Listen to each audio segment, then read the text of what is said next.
Hello, I'm Oliver Colling, and this is the My 70s TV Childhood Quiz.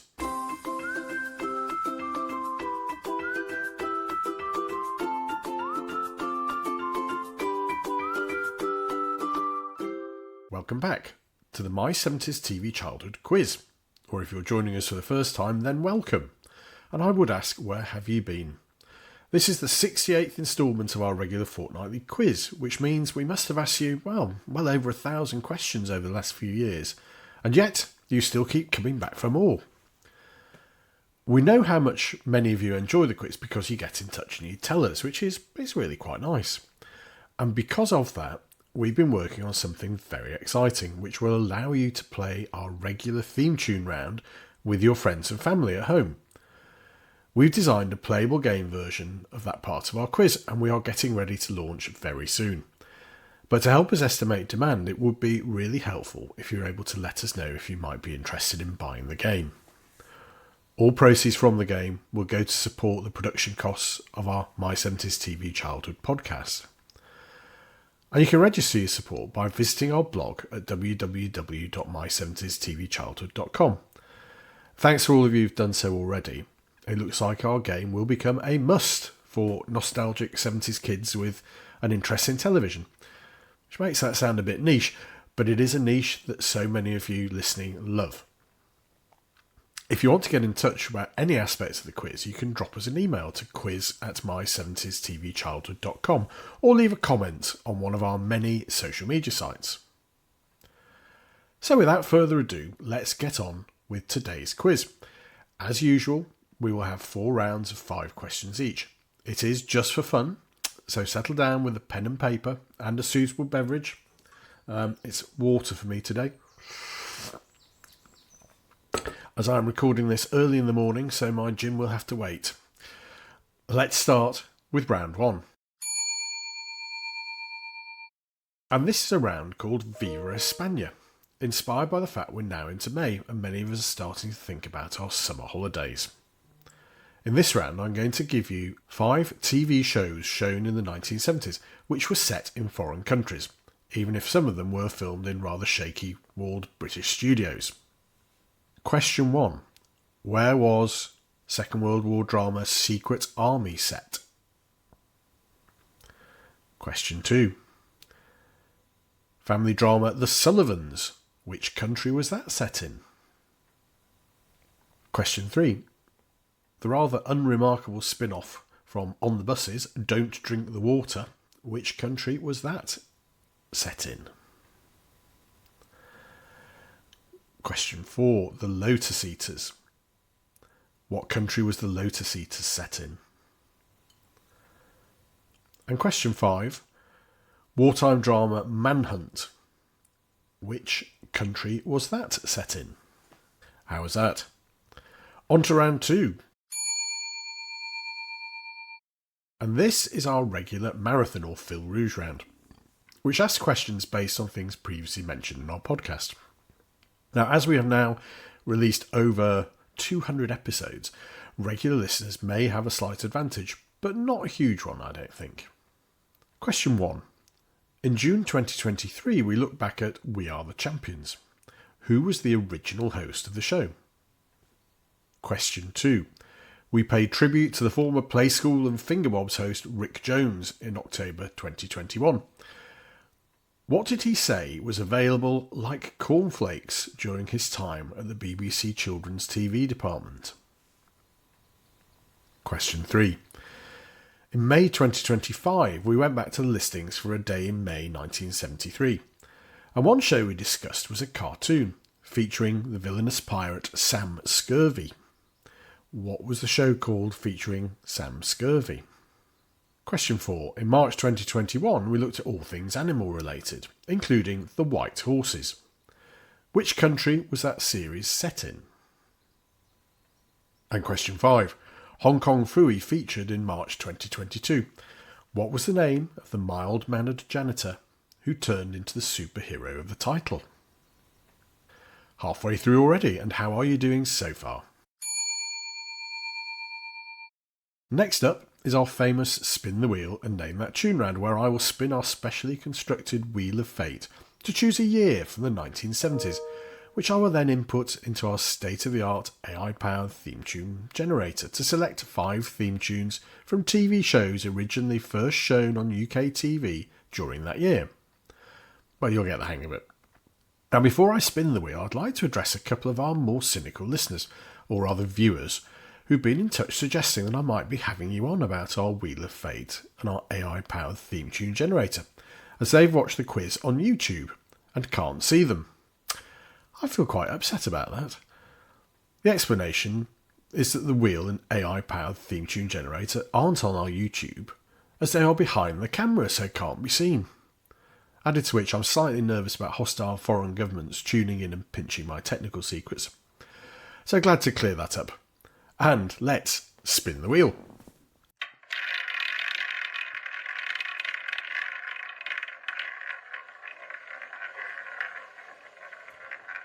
And it's landed on 1972. Okay, let me input that into our AI-powered theme tune generator and see what we get. Okay, and here we go with theme tune 1.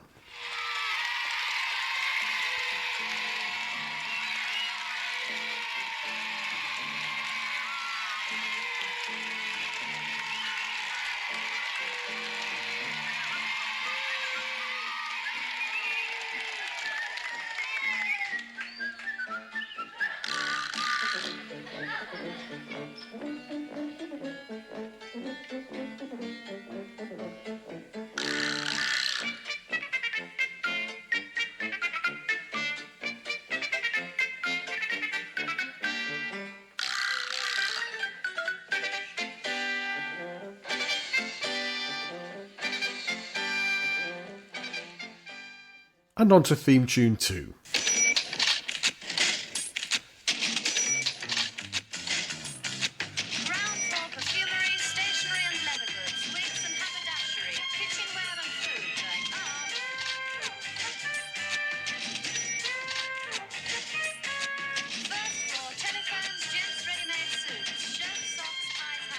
That's an easy one for you.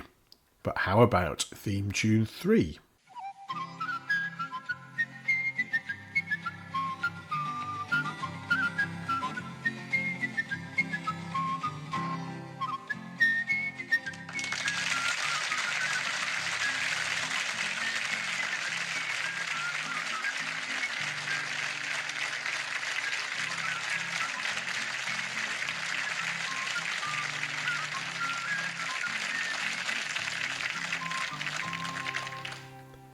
Theme tune 4 is a bit trickier.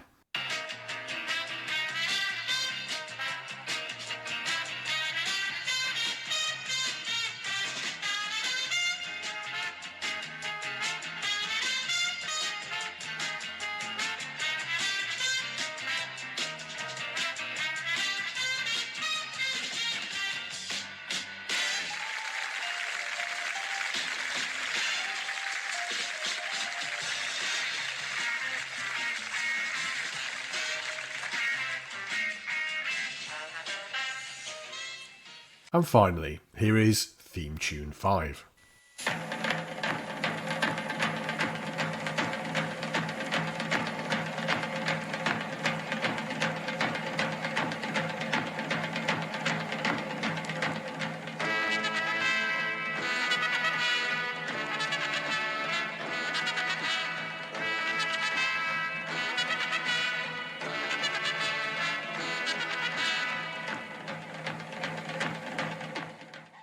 And we're on to our final round.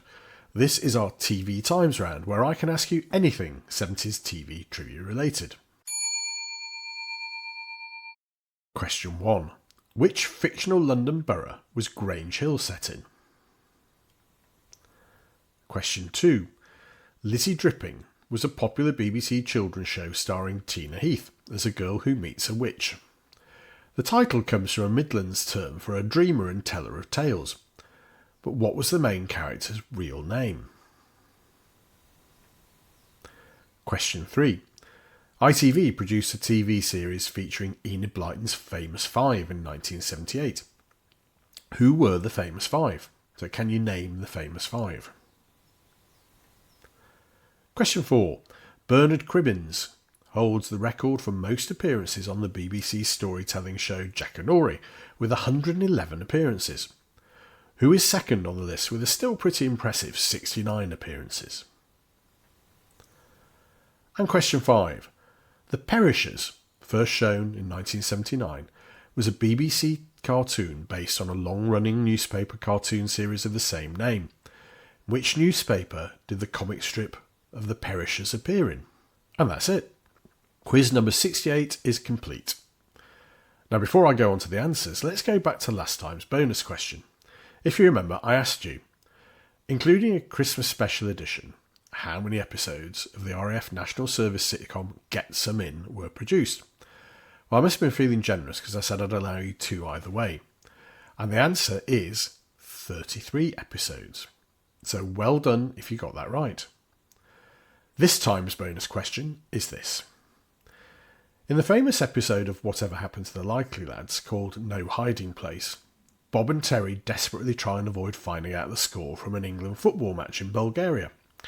When they finally sit down to watch the match, they found out it's been postponed due to a waterlogged pitch. What sporting event is shown in its place? If you know the answer, then drop a line to quiz@my70stvchildhood.com. Right then, let's get on to this time's answers. Round 1, Viva España. Secret Army, the Second World War drama about resistance, was set in Belgium. Question 2, The Sullivans, the family drama stretching over a couple of decades, was set in Australia. Don't Drink the Water, the not very funny spin-off from On the Buses, where Blakey and his sister go and live in Spain, so it's set in Spain. Question 4, The Lotus Eaters. Well, that was set in Greece, and specifically on the island of Crete. And Manhunt, another Second World War drama, that was set in France. Round 2, our Marathon or Phil Rouge round. Who was the original host of We Are the Champions? Oh, it's the great Ron Pickering. And yes, we paid tribute to former Play School and Fingerbob's host Rick Jones. What did he say was available like cornflakes during his time in the children's department at the BBC? He said that marijuana was available like cornflakes. Question 3. Which cartoon show featured the villainous pirate Sam Scurvy? And that was the Further Adventures of Dr. Dolittle. Question 4. Which country was The White Horses set in? Well, it was set in what was then Yugoslavia, and now is Slovenia. So Yugoslavia or Slovenia, either will do. And Hong Kong Phooey. Question 5. What was the name of the mild-mannered janitor who turned into Hong Kong Phooey? Well, that was Penry. And it was only after we published this episode that I actually knew it was Penry. I'd grown up for many, many years thinking he was called Henry. Just goes to show I should have paid more attention. Moving on to our theme tune round. Theme tune 1, that was the theme tune to Cabbages and Kings, as a BBC educational programme looking at history, with Johnny Ball and Derek Griffiths and 1 or 2 others. Theme tune 2, hopefully most of you got this one, that was Are You Being Served? Theme tune 3, that was a theme tune to Romany Jones. Theme tune 4, tricky one this one I thought, that was a theme tune to Alcock and Gander, which was a short-lived sitcom on ITV starring Beryl Reid and Richard O'Sullivan. And theme tune 5, that was from The Black Arrow, which I used to love, I have to say, about a mysterious archer saving people in distress. A bit like Robin Hood, but clearly not copied from Robin Hood at all. Okay, on to our final TV Times round. Which fictional London borough was Grange Hill set in? And it was on the notice board at the beginning of every episode. It was the London borough of Northam. Lizzie Dripping, what was the main character's real name? And the clue is it's not Lizzie Dripping. The character was called Penelope Arbuthnot. And question 3. What were the names of the famous 5? Oh, Julian, Dick and Anne, George and Timmy the dog, as they sang in the song that began the show. Question 4. Who's second on the list of Jackanory appearances behind Bernard Cribbins with 69 appearances? And that was Kenneth Williams. And finally, question 5. In which newspaper did the comic strip of the Perishers appear in? That was in the Daily Mirror. So how did you do? Are you full of the joys of spring, or are you stuck in an extended winter? However you've done, thank you for listening. And if you have enjoyed the quiz, then do tell your friends. And please like, rate and review us wherever you get your podcasts. That's all for now. We will be back next week with our next regular podcast and in a fortnight with our next quiz. Until then, take care, look after each other, and join me again soon for more from My 70s TV Childhood and the My 70s TV Childhood Quiz.